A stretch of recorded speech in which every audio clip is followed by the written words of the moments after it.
lost and you're lonely, go and figure out why. Take a trip to your dark side, go on and have a good cry.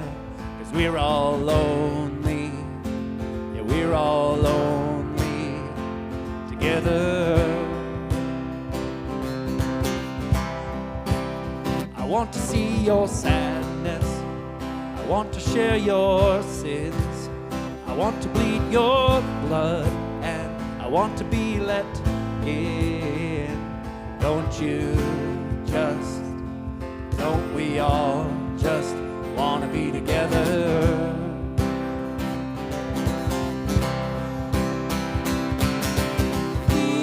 Leave what's heavy, what's heavy behind. Leave what's heavy, what's heavy behind. If your face is down, take a look around. Do your fingers move? Do your lungs inflate? Are you tired? Are you weary of the hidden hate you've been holding? Hey, did you lose that love, or have you never had it? Are you feeling sad 'cause you did a bad thing? Hey, leave what's heavy, what's heavy behind. Sing that out. Leave what's heavy, what's heavy behind.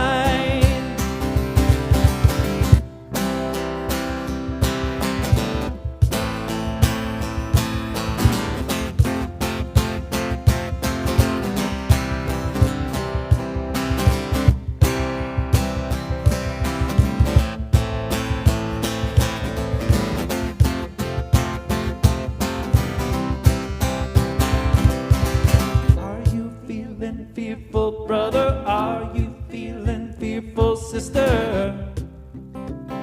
The only way to lose that fearful feeling, replace it with love that's healing.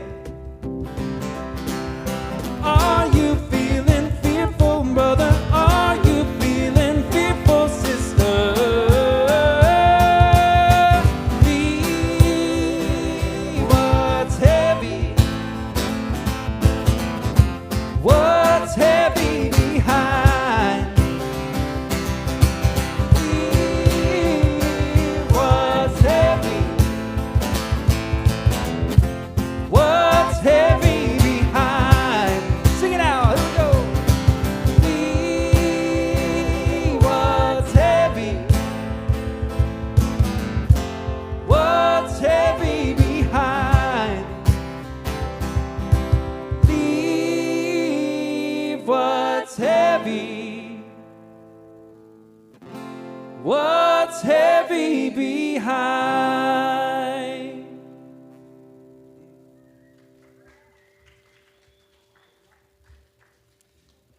All right, well, welcome once again. Glad you're here this morning. What do you say we stand up, sing this next one together? This is called Nothing More, by a band called The Alternate Roots, and gives us something to chew on a little bit here.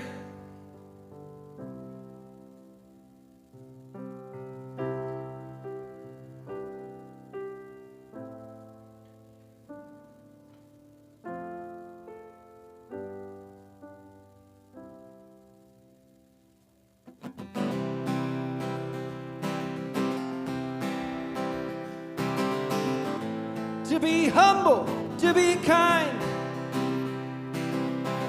it is the giving of the peace in your mind. To a stranger, to a friend,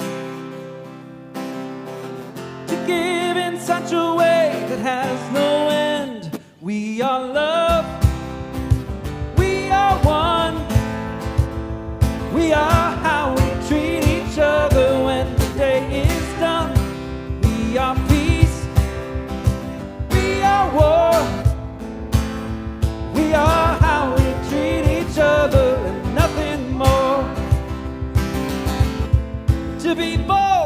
to be brave. It is the thinking that the heart can still be saved, and the darkness can come quick. Danger's in the anger and the hanging on to it. We are love, we are one, we are how we treat each other when the day is done. We are peace, we are war, we are how we treat each other and nothing more. Tell me what it is that you see. A world that's full of endless possibilities.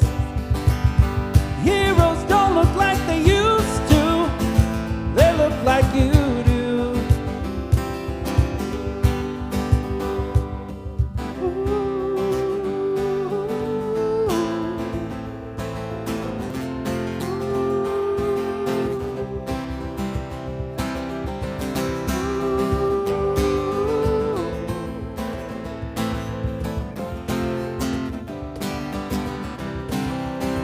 We are love, we are one, we are how we treat each other when the day is done. We are peace, we are war, we are how we treat each other and nothing more. We are how we treat each other and nothing more. We are how we treat each other.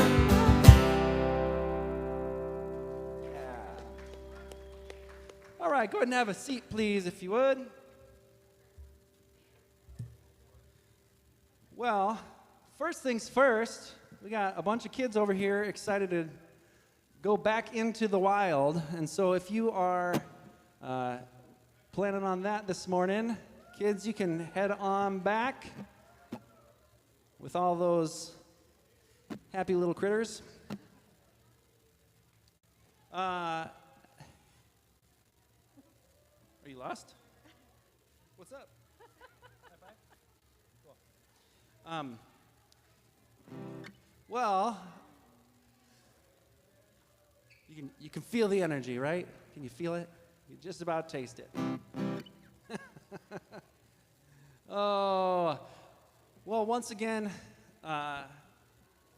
you are welcome here, and encourage you to let yourself be in these seats, be in this space. Bring what you're bringing. It's all right. We can hold it together. This is a space that just want to open it up and say that that you, bringing you is what we need. That your beautiful mix of mess and capacity for yourself and others is what we count on, what we need. And I encourage you to take a couple breaths, let yourself feel grounded, wonder at your own heart, let yourself settle in for just a moment, and be here. Yeah. Brittany's going to sing this next one. It's called Deeper Well. And yeah, I would love for you to just sit with that and wonder at that deeper well. Invite some of that into your space, our space together this morning.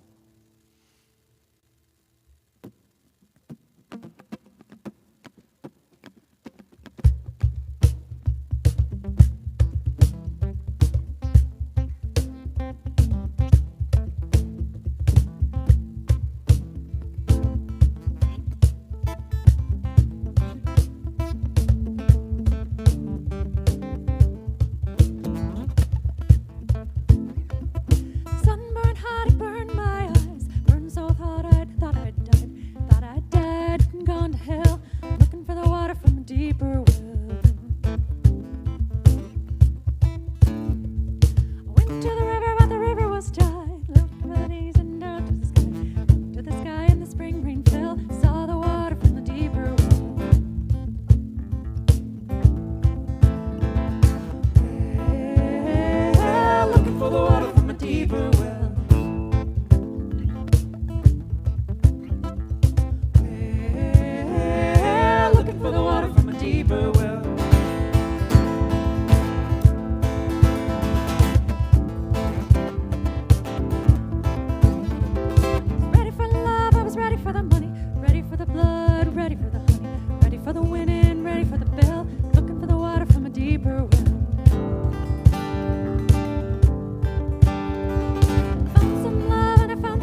right, groovy, isn't it? Makes you want to tap your foot and join in the chorus. Thank you, band. So my name's Ashay. For the last 2.5 years, I've been the recipient of what I would call as the gift of Fabric. Um, and one of the things that makes Fabric so special for me is not the venue, not the place, but the people. And that means all of you. So whether you're new here or whether you have been part of this community for a long time, whether you're here in person or joining us over the live stream, young or old, we truly appreciate you and the ways in which you participate in this community and make it possible for us to enjoy such a great experience. So thank you all for coming today. Speaking of participation, we just completed our Spring Giving Challenge. There were 2 goals. We hit one of those, and we're really, really close to meeting the other goal. Obviously, this is possible only through the generosity and kindness of everyone here and also beyond. But it also takes a ton of hard work that goes on behind the scenes from a lot of people, not just in the Fabric staff and board, but also individual people who reach out to the community, to their friends and families. So thank you, everyone who participated in this effort. We really appreciate all of the work. Thank you. All right, the kids are having fun in the back as part of Welcome to the Wild series. Hopefully today is the day that they catch the blue morpho. We'll get to hear so at the end of the day. If you don't know what Welcome to the Wild series is, it's our spring series this year where we put in an extra intentional effort to develop youth leadership. And if you want to hear more about it, please stop by the kids table. It's right around the corner. We'll of course be happy to help you with any questions or any information that you need. The nest is now open for babies 6 months and older, and for toddlers as well. Special welcome if you're new here or if this is the first time. One of the things that you'll notice as you spend more time with us is that here at Fabric, we love questions. Questions both big and small, mundane to something deep. And so if you're new here and if you have any questions, please do reach out. Don't hesitate. No question is too simple or too dumb or too silly. Ask away. And especially Lauren at the welcome table, she's one of the friendliest people I know. She'll be more than happy to assist you with any information that you need. The bathrooms are around the corner. We do have an all-gender accessible changing table as well. There are signs to follow along the way, please. And of course, there's right by the welcome table, there's also tea, coffee. We're very casual around here. Feel free to move around at any point in time. While you were coming in, you probably received a Sunday paper. There are a couple of things that I want to point out that are perhaps different from other days. One is that you've probably seen the connection card. If you haven't, this is what it looks like. For the folks that are joining us from the live stream, we do have a connection card on the website as well. This is not just for the people who are new. This is a great way for us at Fabric to get feedback and to hear about how is it that we can support you in whatever journey that you're in, whether it's big, small, in whatever ways that we can help you. So if you have any questions, ideas, anything that you want to relay to us, please do let us know in the communication card. And at the end, you can drop them in the white baskets. There is one important detail in the Sunday paper this time, which is that next Sunday, we will not be meeting here at Field. It's the Memorial Day weekend. We'll be meeting at Ven Coffee and Brewing. It's right by 46th and Hiawatha. I always have to remember to say Ven Coffee and Brewing so that I don't give I know it as Ven Brewing, and I don't want to give the impression that I'm drinking at 11 in the morning.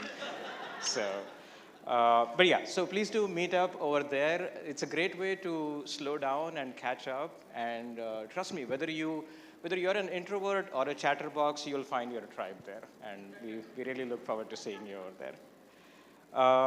Okay, so usually by this time, we have folks turn to each other and talk to somebody whom you haven't had a chance to catch up with, but this time we're going to do something slightly different. My question to you is, who is ready for a pop quiz? No, no, no. We're not doing a pop quiz. We're not doing a pop quiz. No, I just want to yeah, make you a little bit nervous, but not too nervous. But we do have three gift cards to Venn Coffee and Brewing, and so we're going to do a trivia. All right. So we have three questions, and the way this is going to work is, yeah, Garrett over here and maybe Karan, yeah. We do have some blank sheets of paper. If you haven't received one as you walked in, please do raise your hand. I'll give a couple of minutes so that everybody has it. When you do get one of those blank sheets, please write your name on it. There's one required in the back, or a couple of those. So I'm going to ask three questions. I'll give you about 10 seconds to answer. Don't shout out your answers. Just write them down. And after each question, of course, I'll tell you what the answer is. I won't keep the suspense for too long. But yeah, we'll do three of those. Does everybody have, anybody needs paper or a pen either? Okay. All right, so let's begin. The first question is, which tiny creature has the most hearts? Like, think of the number. All right. 5 more seconds.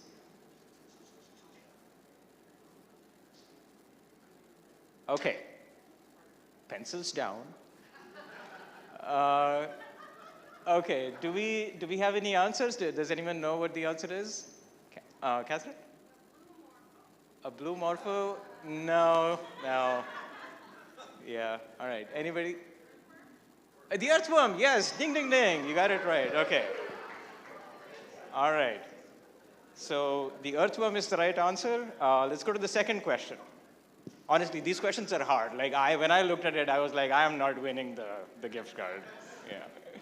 All right, so the second question is, who chaired the Truth and Reconciliation Commission in South Africa after apartheid? This is for the folks who know what's coming up. Maybe that gives you a clue.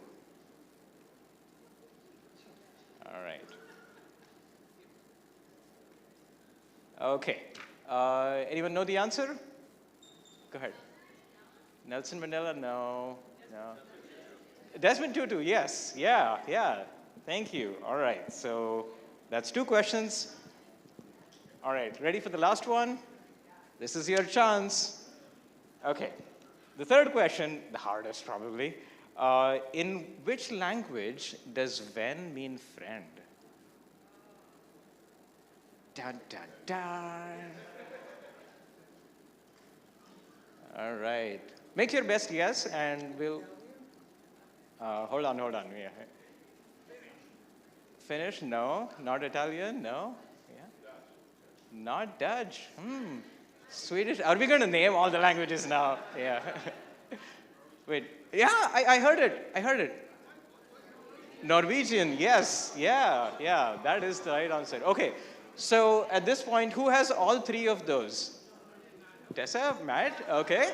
Please raise your hand if you...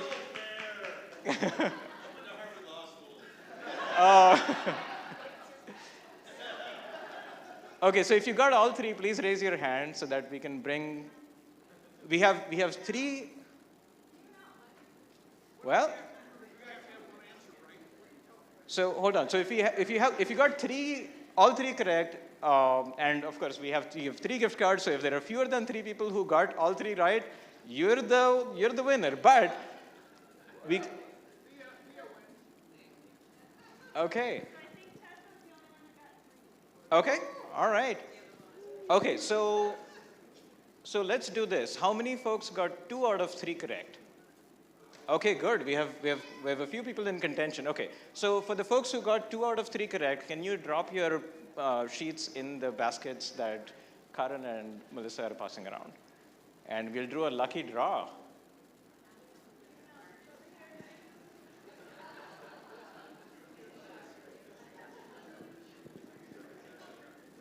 Okay. Anyone else? Did we miss anybody? Okay, all right, so we're going to pull out a few. So, Pull it, I'll read it. okay, I won't. All right, Not here we looking. go. Drums, yep. All right. Jenny Lillahai. Okay, and we have one more.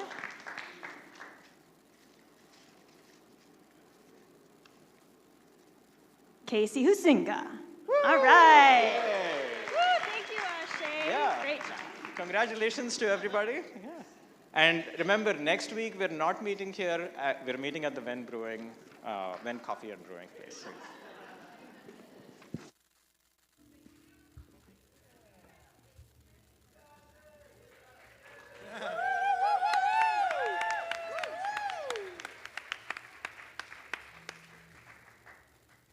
All right, well, we've got another quick song here. And I think we should stand back up. I'm not going to jerk you around too much here, but I think it'd be good to clap along with this one at the very least. Maybe see yourself in it. It's called Find Your People.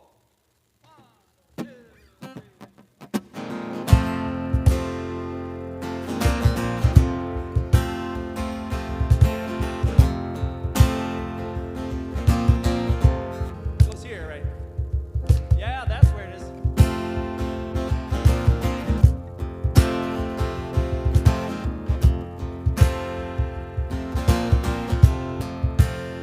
You gotta find your people, the ones that make you feel alright, the kind you wanna stay up with all night. You gotta find your people, the ones that make you feel whole, won't leave your side when you lose control, the ones that won't let you lose your soul. You gotta find your people, the ones that get the joke, who understand what you're saying before a word is spoke. You gotta find your people that put the needle in the groove. When you're together, you got nothing to prove. When you're together, you got nothing to lose. In a world full of strangers, you don't know who to trust. All you see is danger, trying to find what you lost.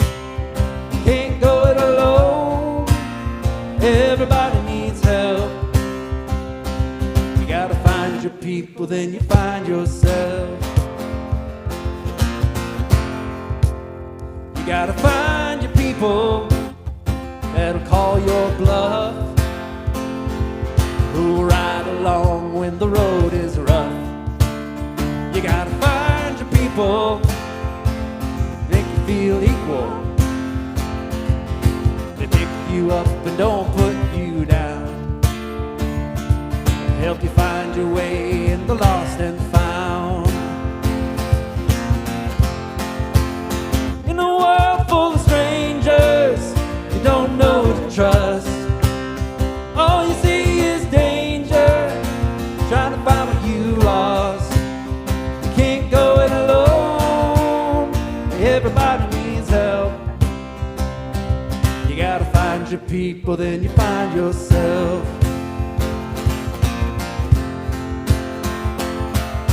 The ones that understand you, the ones that lend a hand to you, the ones that don't demand anything from you.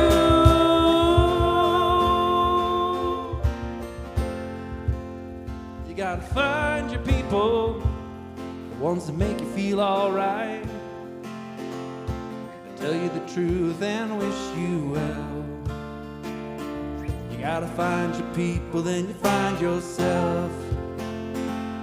You gotta find your people, then you find yourself.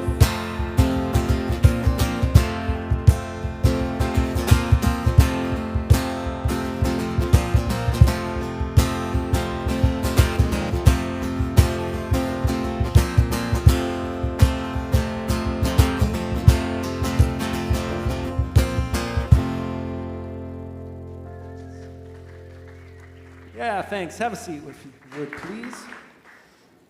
Thanks, band. Sounds awesome. Take a real risk asking people to clap along on one where it's really easy to do the 1 and 3 instead of the 2 and 4. There is a right answer. I'm a 2 and 4 person myself. Good morning. I'm Ian. You see him pronouns. I am thrilled to be with you today. We're starting off a 6-week series called The Book of Forgiving. And before we really get going, I have these 2 trays here with these glass stone beads. They're not stone, they're glass. And I'm going to invite you to take one and just hold on to it throughout the morning and then carry it with you throughout the week. So let's just pass them. This is going to be an inelegant process. So here we go. Awesome, thanks. I'll tell you what we're going to do with those in a little bit. But we're talking about forgiveness throughout this series, which is kind of a tricky thing. It's not a thing we haven't talked about before. I think there is a series here like 15, 16 years ago that we called The Real F Word, the forgiveness. So we're going to revisit some of this. But I think that especially in a time with heightened challenge and living in the kind of society we do that doesn't have a lot of practice around forgiveness, I think forgiveness is one of those things that might be one of the most talked about ideas in spiritual spaces, but one of the least practiced ideas. We talk about forgiveness a lot. A lot of people don't really know what it means, how to do it, what forgiveness is and what it isn't. So it makes sense to talk about this. And I think that's true not because some people are, hypocrites. We're all a little bit hypocritical, right? I'm going to name it for myself. I'm a hypocrite. But if we're honest, we've been given really no great tools to use around forgiveness. How do we do it? Right? There's a tension point here that most of us are carrying something. We're carrying some kind of hurt, some kind of harm, some kind of loss. Maybe it's relational, right? We're carrying something. And most of us have been told by religion, by culture, by entertainment, even by well-meaning people in our lives, to just let it go, right? Like, forgive and forget. Let it go. But letting go of something that you haven't fully held yet, that you haven't fully embraced, isn't forgiveness. That's just suppression. That's suppression with fancy vocabulary. So we need to hold on to the hurt, the harm, the loss, the thing that feels hard to sit with. We got to do that for a little bit, and that really sucks. So just kind of to preview this series, as you hold that stone, that glass bead, whatever you call it, I want you to hold on to it, because throughout this series, we're actually drawing from a book called The Book of Forgiveness. It was written by Desmond Tutu and his daughter Mpho, who, in my estimation, are some of the best authoritative voices on what forgiveness is and what it does. As we learned, maybe knew or maybe learned during the trivia earlier, Desmond Tutu is the chair of the Truth and Reconciliation Commission in South Africa following apartheid. His daughter lost her husband to violence, a violent act that killed him. Throughout this series, as we draw from that book, one of the things in that book are these stone rituals where you actually hold on to something like a stone that represents the thing that you're carrying, the pain point, the hurt, the harm, the loss, right? And we hold on to that. And I think emotionally we do this too, right? I have all sorts of things that have happened to me. You have all sorts of things that have happened to you that maybe you're carrying and you don't even know that you're carrying it. So on the back of your Sunday paper, on the invitation at the bottom to Rome, is an invitation to grab one of these stones and for like a 6-hour period, a whole morning maybe, hold on to it in your non-dominant hand and don't put it down for any reason. And just see what that's like to carry around this thing that represents one of those pain points, something that you're holding on to, something that you might not really realize it's there until you do, until it's an inconvenience, right? So I'm going to invite you to do that. The other thing that we're going to do throughout this series is if you're interested in actually reading the book of Forgiving, you can join with this QR code. It's also in your Sunday paper. There's a Discord server that we're going to do a Tuesday late night, 9 p.m. book club, but it's a kind of a text thing. Like you can be a part of it even if you're not in the live stream. So if you have any questions about that, please let me know afterwards today. I'll help you get that set up. But the tutus, Desmond and Mpo, they give us a 4-step framework for genuine forgiveness. And if you're curious about those steps, we're going to really dive into it in that book club. But we're also going to talk about it throughout this 6-week series on how to approach forgiveness. There's this sort of underlying premise in all of this that when hurt happens, when harm happens, let's go to the next slide. I want you to be able to really see this and process it. It's on the back of your Sunday paper too. It's kind of hard to read, but when hurt and harm and loss happen, you kind of go down from there. You experience pain. You feel pain, right? And on the left-hand side is this cycle. It's a circle. And a lot of times in our lives, we spin in this circle forever and ever, amen. And we live there. It's called the cycle of revenge. It's a revenge cycle. So you experience pain, and when you experience pain, you have a choice. None of this is default. We always make a choice. So you can choose then to harm. And if you do that, then you end up rejecting your shared humanity, yours or somebody else's. And then you seek revenge, retaliation, or payback. And that's when violence or cruelty happens. This sometimes almost happens without our thinking. This is the water we swim in. This is the air we breathe.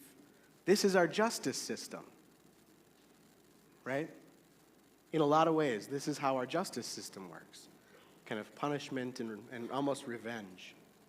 Now, at that pain point there, hurt, harm, and loss happen, and you experience pain. Another choice that we have is to heal. And if that's the choice, and that's a choice that has to be made at the right time, sometimes we just got to sit in the pain a little bit.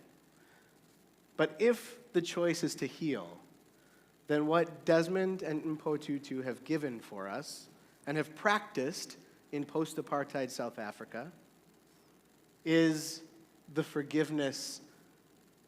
They call it a cycle, but it's really a path. It's the fourfold path is what they call it. So and that includes telling the story, which is where we're at today. We're going to talk about telling our story. And then naming the hurt. Those are separate steps. And then granting forgiveness, which is the act of recognizing shared humanity. and then we renew or we release the relationship. Both are valid options. So we're going to get into all this, but I just wanted to give you kind of a preview. This is really what we're talking about throughout this entire series. Now, I will say you don't have to be here every week to get something out of this, to get something meaningful from this series. But if you can, I would encourage you to come back, to be here throughout the process. Because we're not going to wrap a tidy bow on anything, right? We're not going to wrap a tidy bow. We're going to talk about the process. We're going to grind through it. I was talking before the gathering today with Ashay about manual. Have any of you driven a manual transmission car? We're going to gear down and grind through this, okay? Because it matters, right?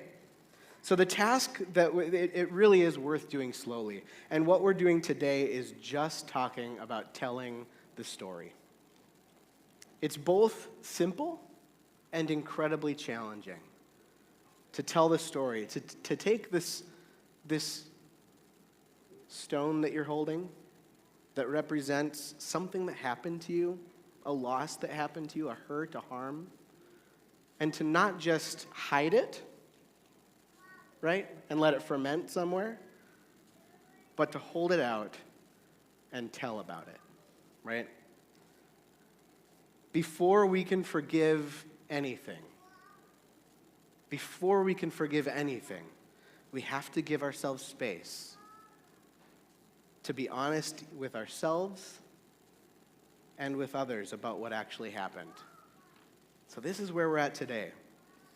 There are a lot of real, identifiable reasons why we rush past pain and telling the story and holding it with an open hand like this and rush straight to resolution, which is not forgiveness.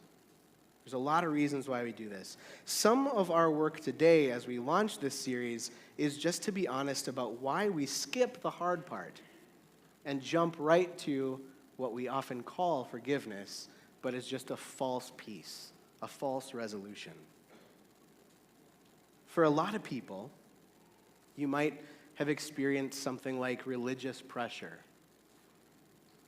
Growing up, what I heard about forgiveness from the church was mostly just like the story where Jesus is like, you have to forgive, not 7 times, but 77 times. You know, there's all these stories about like you have to forgive over and over and over.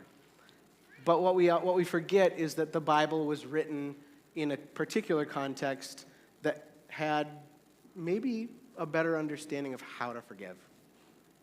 We don't live in that world. We don't. So the command to forgive often becomes a performance. We say the words, I forgive you, or will you forgive me, because we're supposed to,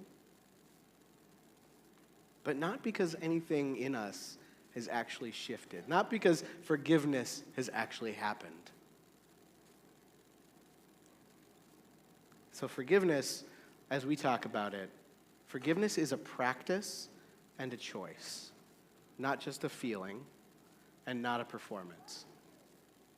That distinction matters, and we'll get back to that.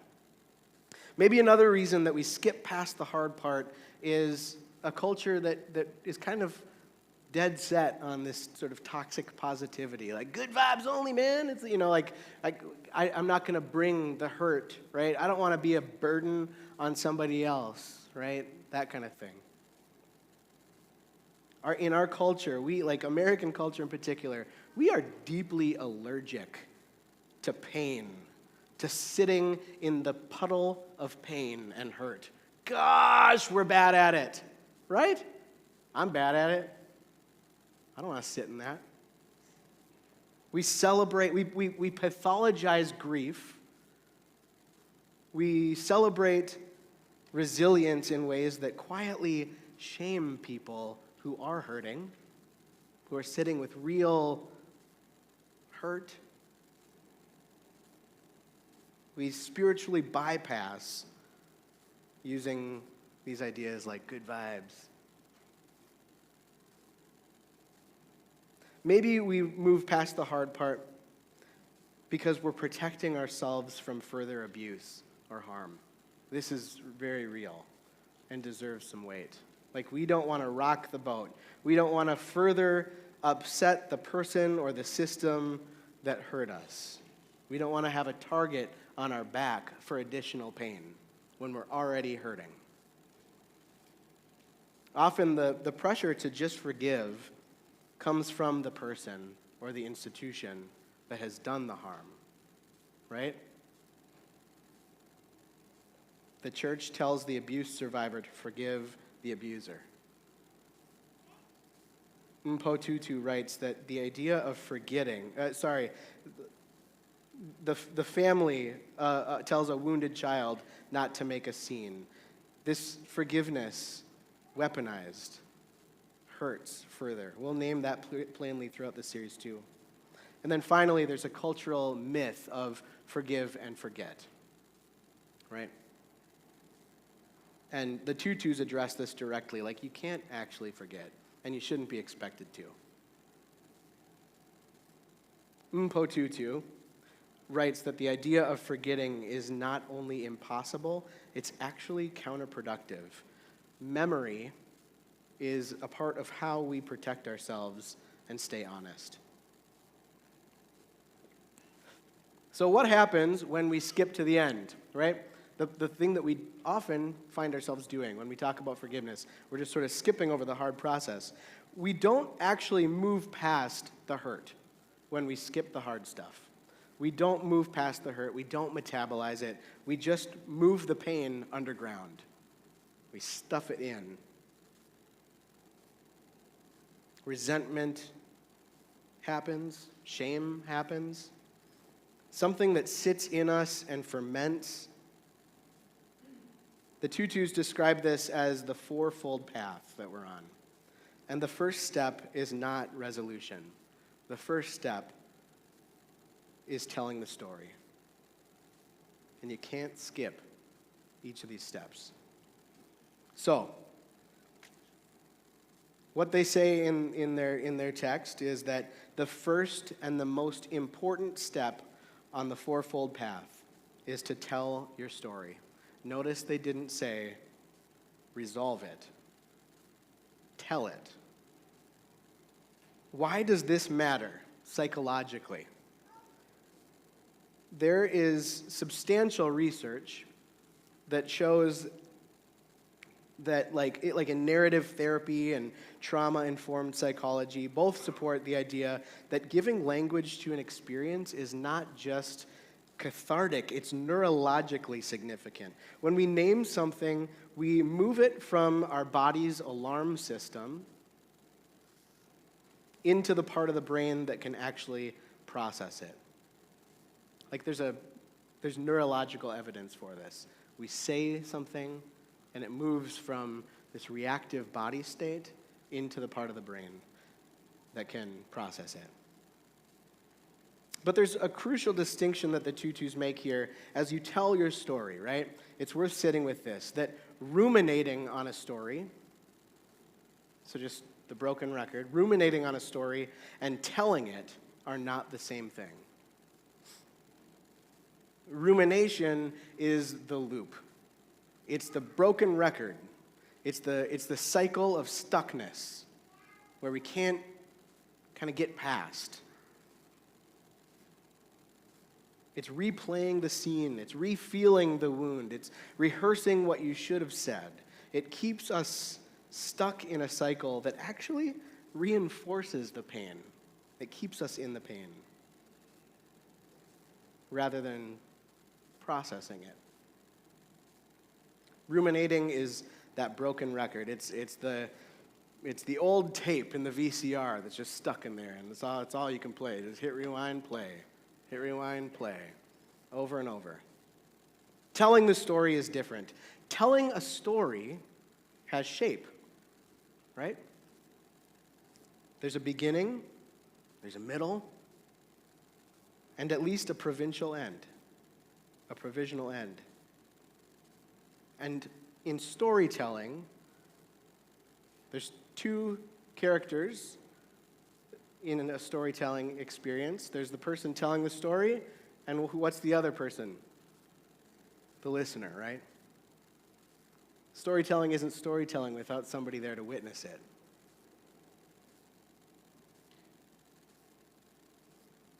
It moves outward rather than circling inward over and over.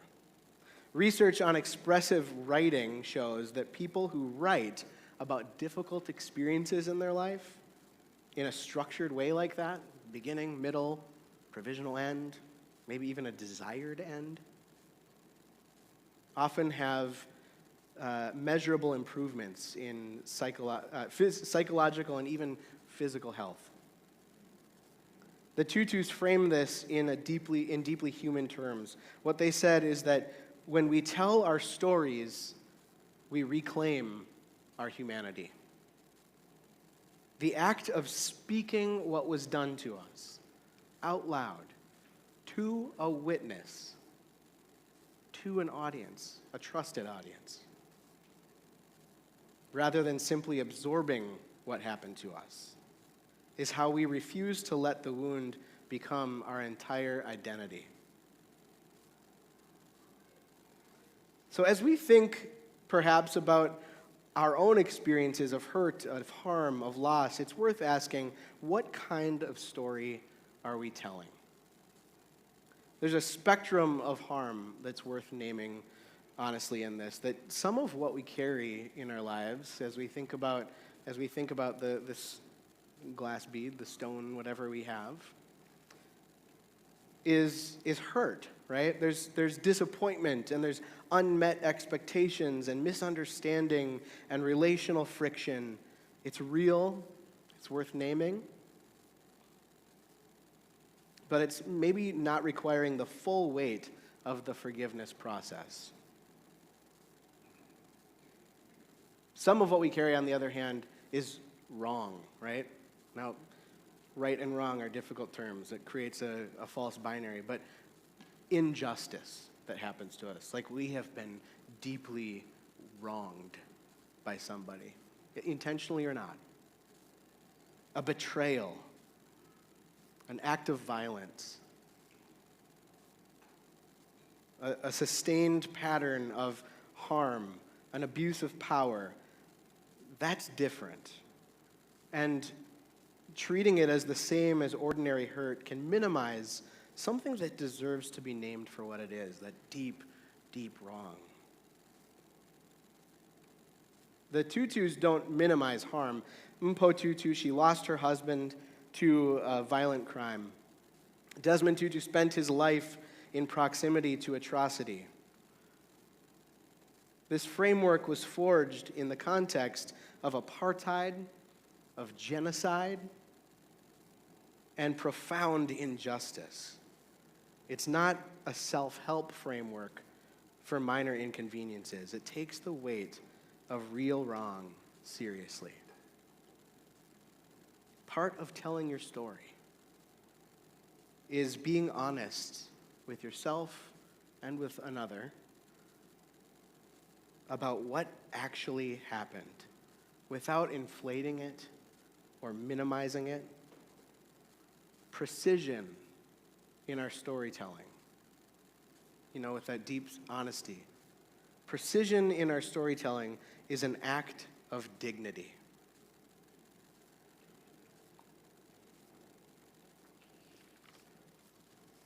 So I want to talk about the role of the witness for a little bit as we get into this.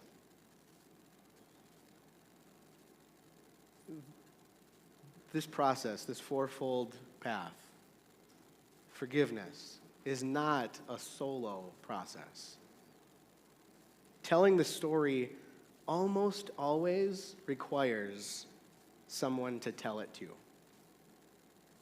So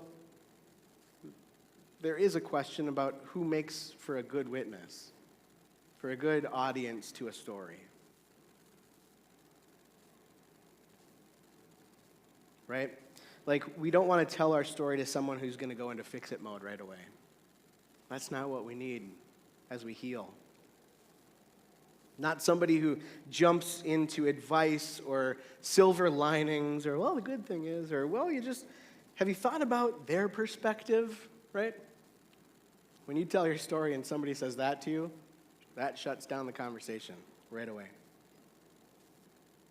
A witness is somebody who receives your story with enough steadiness that you feel safe to tell it fully.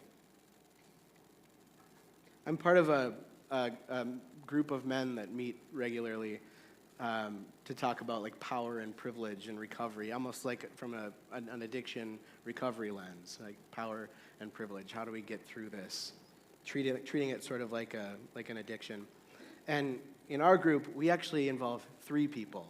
So there's the storyteller, there's the person that the story is being told to, and there's a third party watching as I tell the story, right? And they have permission at the end to say, I noticed when you were talking about this, your body was doing something. You got small. You started laughing or, that kind of thing. And we give each other permission to do that, be in those roles. This is actually, I think, one of the most underrated spiritual gifts a person can offer another, which is just staying in the room without flinching. Receiving somebody's pain and hurt without jumping to the next thing. There's a reason that something like confession has existed across multiple religious traditions and cultures in human history, not as a transaction for the pardon of wrongs, but as a practice of just being heard by somebody. Just being listened to by somebody who doesn't run from the truth of what you've lived. There's a community implication for all of this. This is a part of why we do this together, Fabric. Because church can be, when we let it be, a community of witnesses. People who are trained and willing to hold each other's real stories. Got our little CareIQ toolbox up there. That's what CareIQ is all about. So before we wrap up for today, I just want to clear some ground about what forgiveness is not. Because the tutus are very direct about this, that forgiveness is not condoning what happened or internalizing an excuse for the person or the system that has done you wrong. Forgiveness is not forgetting. Forgiveness is not the same thing as reconciliation, which is a fancy word that essentially means like the restoration of a relationship. You can forgive someone and never have a relationship with them again. That's possible. You can forgive somebody who died. These are separate acts. Forgiveness is not necessarily something you do for that other person, right? Somebody does you wrong, you don't forgive them for them. You forgive them for you. And forgiveness is not something that you have to feel before you can choose it. Just like the idea of love, which is a choice that you make over and over and over, forgiveness is a practice that you choose, not an internal feeling that you experience or perform outwardly. So we're going to build on all of this in the weeks to come. But naming what it isn't is a part of how we clear space for what it actually is, okay? So if it feels like I'm really dwelling on this one thing, I am. Because it matters to take it slow and to sit in the discomfort of it. It really matters. And in that spirit of sitting with it, I'm going to invite you into a few minutes of quiet with some guided prompts. If you want, you can write it down on your Sunday paper, or you can hold on to your glass bead here, or if you have a stone, or if you're watching on the live stream or the podcast, grab a rock or something, go outside. Just hold on to that as we go through this process. So what I want you to do is, maybe you've already thought about it with this stone. Think of something that you're carrying. You don't have to name it out loud. I'm just going to allow it to come to mind. A place that causes you pain when you think about it. What actually happened? Try to name it with some precision for yourself. What actually happened? Not to relive it, but just to name it clearly.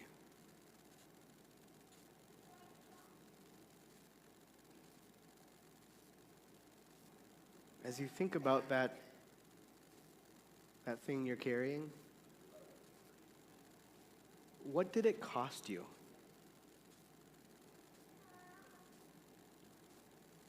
What did it cost you? Not what did it teach you. Get rid of the word should in that. Just what did that cost you?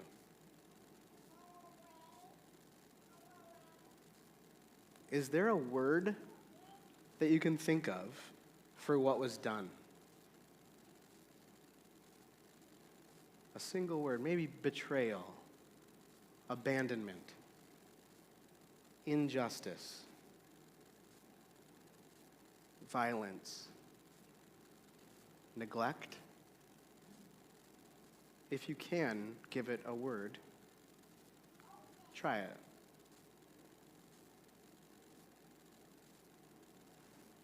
Now here's the hard part. If and when you feel ready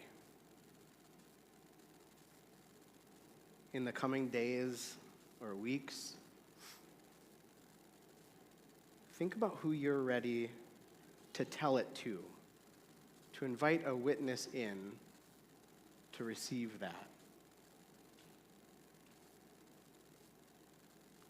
Today, I'm not asking you to forgive anything in this. Just hold on to that.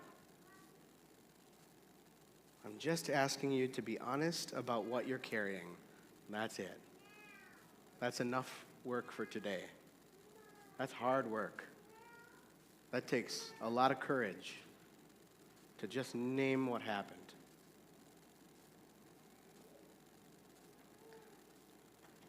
Desmond Tutu said that there's no future without forgiveness. I tend to agree with him, but we're not there yet. Anne Lamott says that forgiveness is giving up all hope for a better past.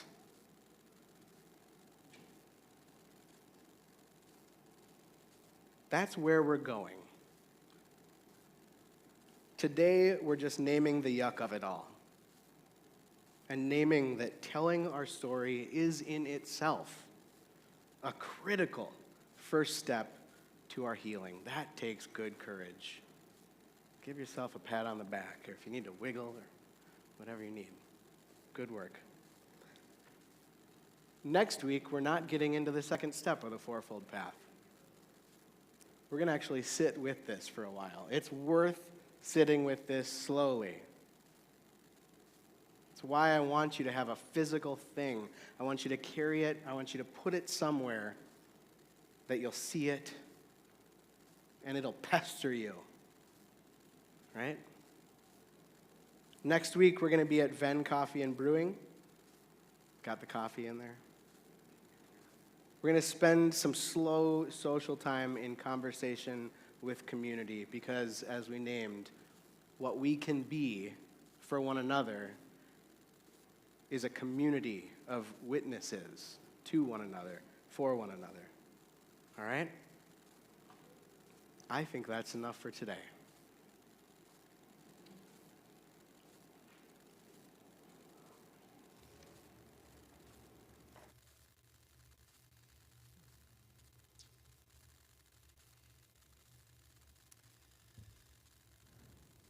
This is the moment where we typically encourage you to pick up those little white bags in the aisles and put your connection cards in there.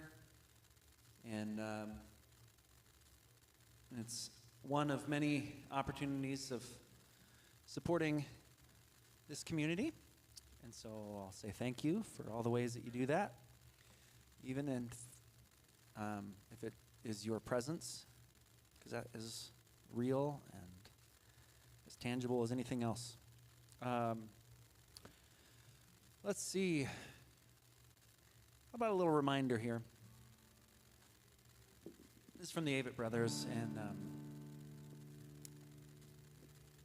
I think sometimes when we start dredging up the yuck, we need a little reminder of who we are and our enoughness. So this is called We Are Loved.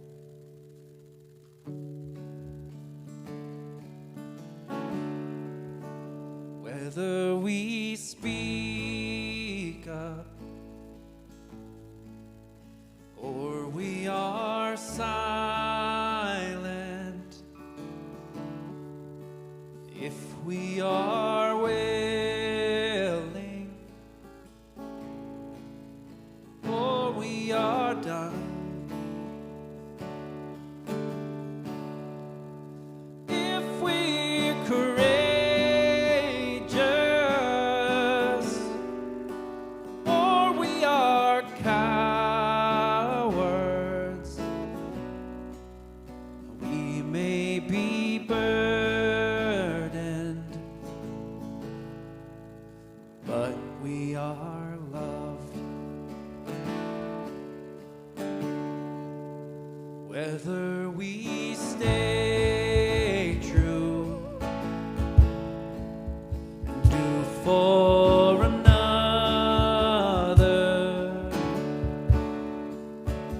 if we are hidden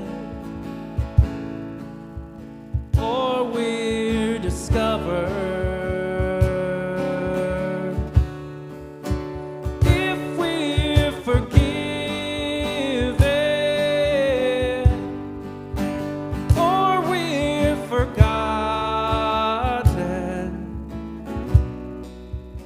we may be lonely, but we are loved.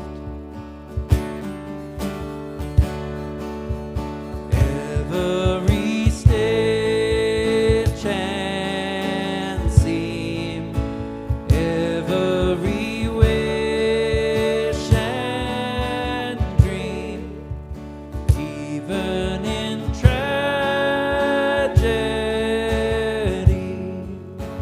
there lies divinity. Even as hope seems lost, it may be found again.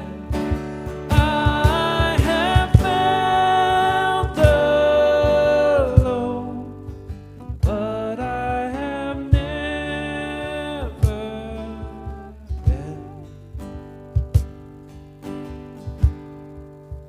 If you are standing, cannot stop moving,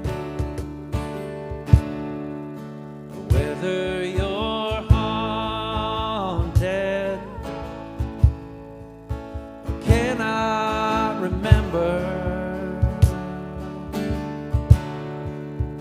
over the gravestone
we are spirit,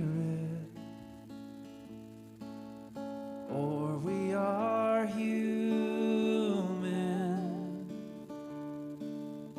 crossing the river, or harboring change. If we deny it, or if we face it, may we embrace it. We are loved.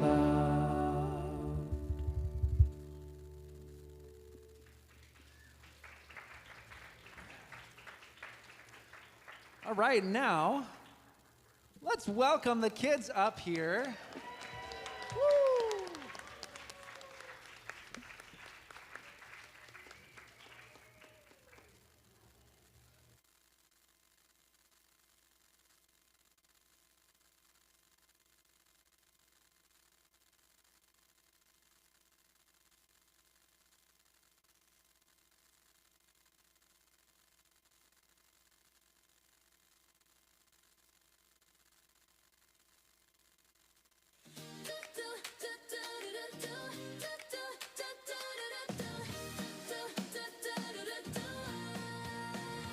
I can jump so high, touch the sky. I can spread my wings and fly. I can clap my hands, 1, 2, 3. There's so much strength inside of me.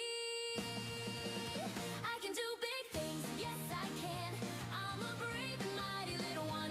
Step by step I grow each day. Watch me shine in every way. Every way. I can try again when things feel tough. I can say I'm strong when it gets rough. I can smile bright and stand up tall. I'm small, but I can do it all. I can do big things, yes I can. I'm a brave and mighty little one. Step by step I grow each day. Watch me shine in every way. Every way. Hands on heart, feel it beat. March along with happy feet. Every day I learn and play. I get better in my own way. I can do big things, yes I can. I'm a brave and mighty little one. Step by step I grow each day. Watch me shine in every way. I can do big heavy way.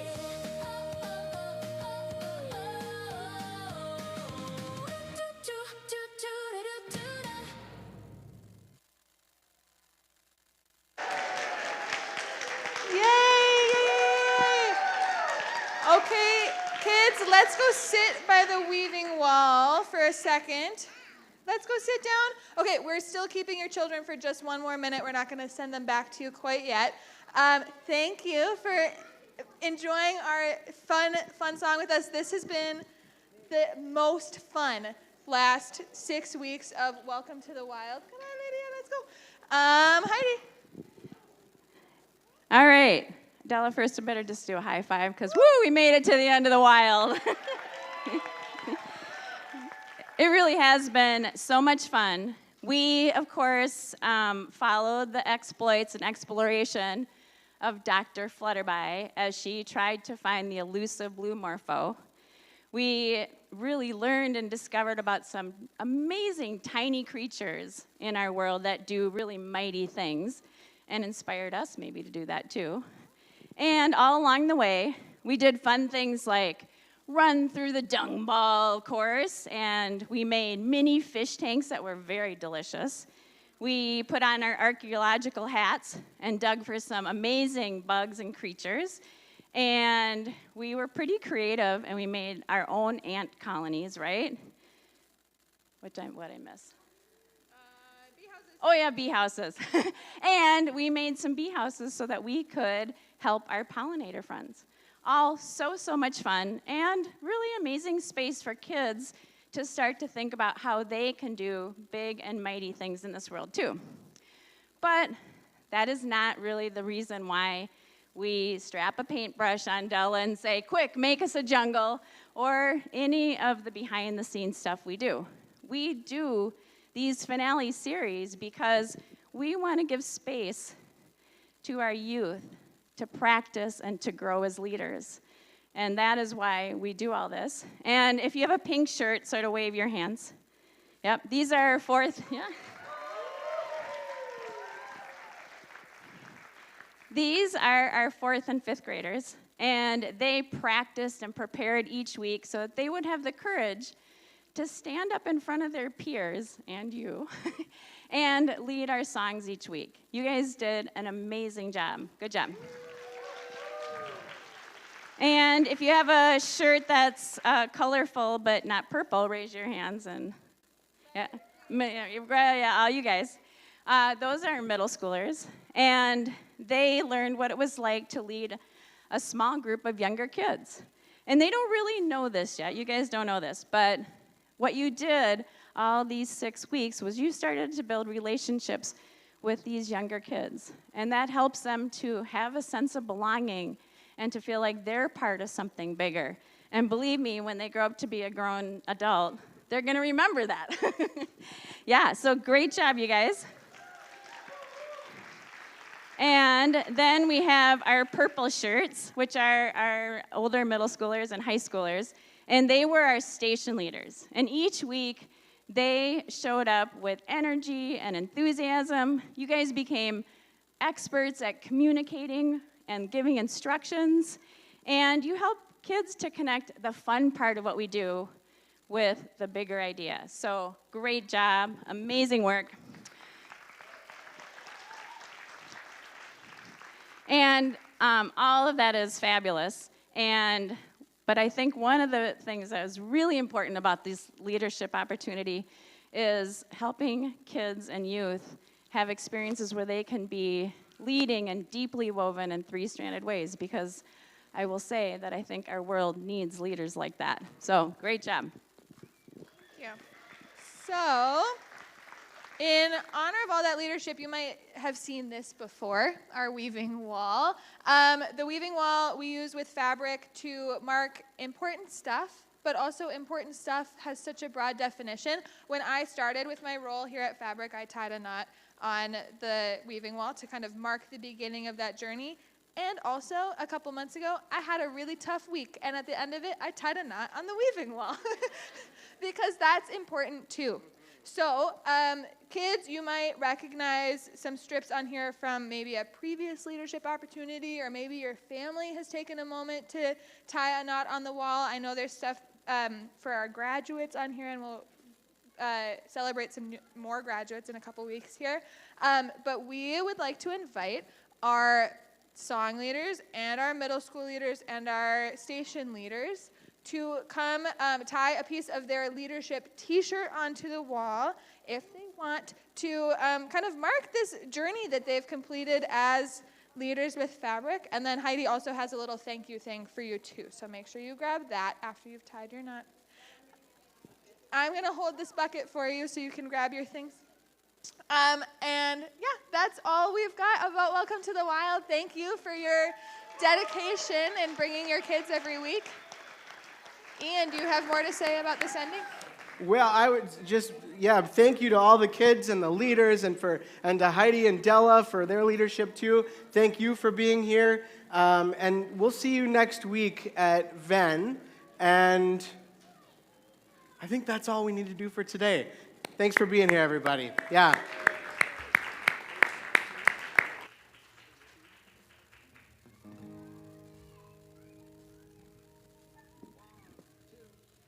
Gotta find your people, ones that get the joke. Stay what you're saying for a word is spoke. You gotta find your people and put the needle in the groove. When you're together, you got nothing to prove. When you're together, you got nothing to lose.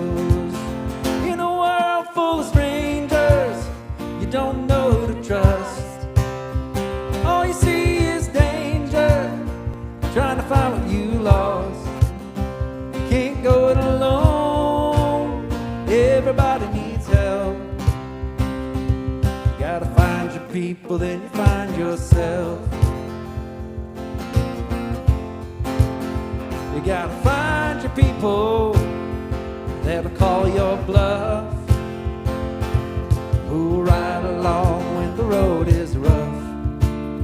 You gotta find your people, ones make you feel equal,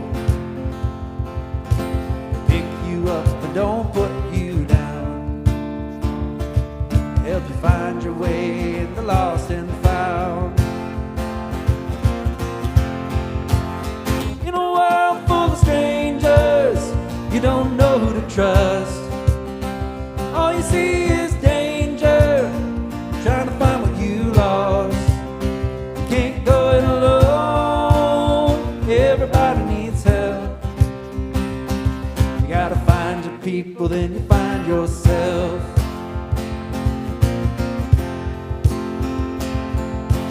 The ones that understand you, the ones that lend a hand to you, the ones that don't demand anything from you.